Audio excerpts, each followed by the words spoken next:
As the sun sets over the Irtysh River, so the Siberian Mennonite conference comes to its conclusion. It's been an incredible conference. We had 13 papers from CIS country representatives, 1 from Western Europe, and 12 from North America. There simply has never been a gathering like this previously to discuss the Siberian Mennonite story.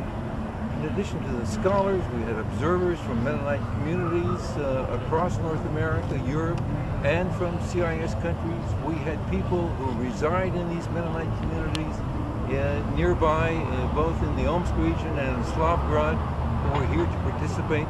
So it's been a memorable scholarly event, but it's also been an event in the life of Mennonite peoples of Siberia. The papers represented came from many different perspectives. We had anthropologists, historians, theologians, demographers, ethnographers. So it just had a rich diversity that makes it a very historic event. At Thornhill College, Laurentian University in Sudbury, Ontario, Canada. And I'm Travis Kroeker. I teach religious studies at McMaster University in Hamilton, Ontario. We gave a joint presentation on Friday to the conference on the Mennonite experience in Russia. Our theme was prison memoir literature, and I spoke on the prison memoirs written by Dosteovsky, who was in prison here in Omsk in the 19th century under Tsar Nicholas I, and also Alexander Solzhenytsyn, who in some ways took Dostoevsky as a model for his own writing and life. And Solzhenytsyn also was here in Omsk in the late 1940s under Stalin in prison. So I spoke about their prison memoir literature and their theme of spiritual renewal through their experience of suffering in the camps. And my topic, following up on Bruce's discussion of Dostoevsky and Solzhenitsyn, was Mennonite Gulag memoirs. And my presentation was based primarily on 2 texts. One was the fictional memoir by Hans Herder, No Strangers in Exile, which was originally published in Germany in the early 30s in order to alert Westerners to the plight of Mennonite colonists who'd been exiled to the Siberian Gulag, and closely based on that factual experience. The second memoir is the Siberian Diary of Aaron Taves, who was a teacher from the Gortitsa colony, also a minister who was exiled, arrested and sent into exile in 1936. And the diary covers 2 years between 1936 and 1938 when he actually got the diary back to his family. And then, in a paper called Gulag Ethics, was, I think, the question of how, it was structured around the question of how the experience of suffering in Gulag setting discloses the basic spiritual reality of the human condition. And the image that we were exploring in these comparative analyses was the image of God as disclosed in these memoirs. I think for all of these writers, the experience of suffering and deprivation and what it reveals is not simply the kind of problematic bestiality of the human condition. It reveals that, but also, on the other hand, discloses the beauty of the image of God in the human being. And that's what our paper tried to show. A large aspect of that theme of the image of God within human beings, treated in the memoir literature Travis looked at, but also in Dostoevsky and Solzhenitsyn, is that it's sometimes very, very difficult to see the beauty or the goodness of other human beings in conditions like that. And both Dostoevsky and Solzhenitsyn were very realistic in their portrayal of the brutality, the cruelty of many of the human beings who surrounded them in the camps, and what they tried to do was to somehow penetrate beneath the cruelty and the inhumanity to find something more beautiful and good, or the image of God underneath that.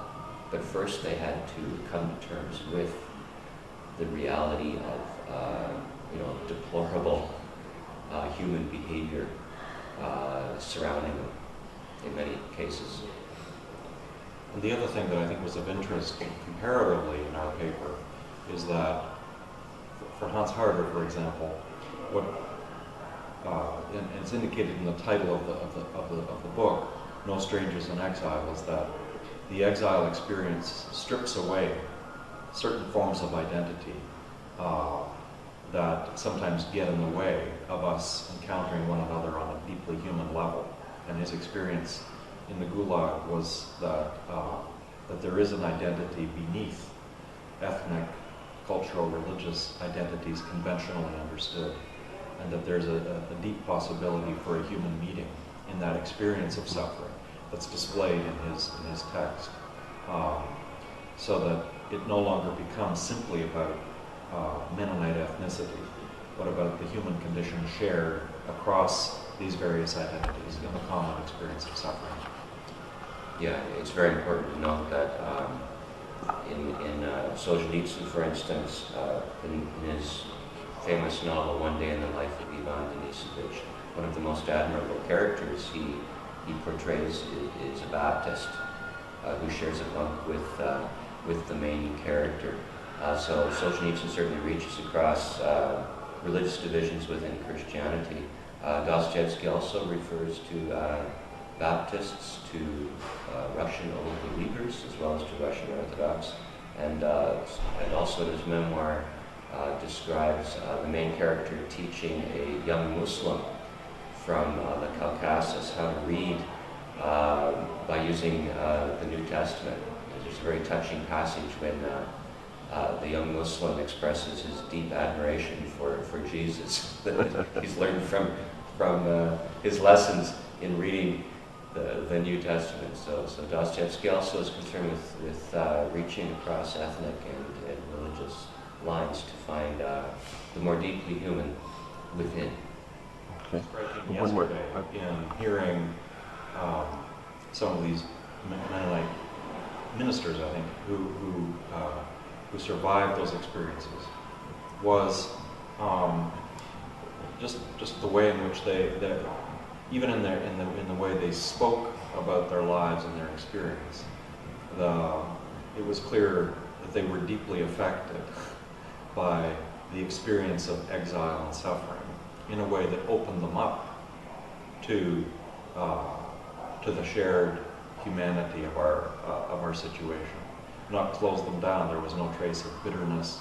There was evidence of a great sense of humor and openness to the culture around them, and a particular kind of spirit of humility, but also of passion and power in that humility. That was quite moving for me. So that they came back committed to serving their people, especially the youth, in building community, and this can only be done through. I think one of the things in these memoirs that is emphasized repeatedly is how indifference and apathy becomes the greatest problem within camp life, and I think this is true everywhere. That the greatest blasphemy of the imago Dei in the human condition is indifference or callousness to my fellow human beings. And what's so moving about these verbal accounts that we heard in the communities, as well as the written memoirs, is that these people move in the opposite direction to indifference, to an opening up on a deeper level, to the stance of love.